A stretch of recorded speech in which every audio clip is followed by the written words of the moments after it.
একদিন হঠাৎ একটা বিশাল সাদা মোরগ গ্রামে ঢুকে পড়ল। গ্রামের সবাই অবাক, এত বড় মোরগ কেউ কোনোদিন দেখেনি। তখনই এক সাহসী কৃষক এগিয়ে এলো। সে এক ঝটকায় দড়ি ছুঁড়ে মোরগটাকে ধরে ফেলল। সে তো মোরগটার পিঠে চড়ে পুরো গ্রাম ঘুরে বেড়াতে লাগলো। শিশুরা দৌড়ে দৌড়ে দেখতে এলো, আর গ্রামের বুড়ো বুড়িরাও হাসছিল মনের আনন্দে। দিন যেতে লাগলো, তাদের বন্ধুত্ব গাঢ় হলো।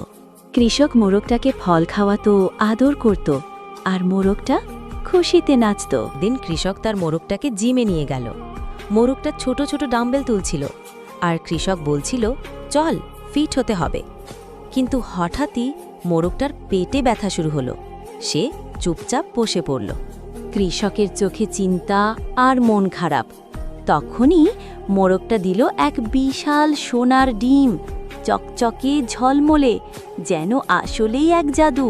মোরগটা মোবাইলে দেখল, ইউটিউবে কেউ লাইক করেনি, সাবস্ক্রাইবও না। তার চোখে জল, মুখে অভিমান। চালু, সবাই মিলে মোরগটার মুখে হাসি ফিরিয়ে দিই। লাইক করো, সাবস্ক্রাইব করো এখনই।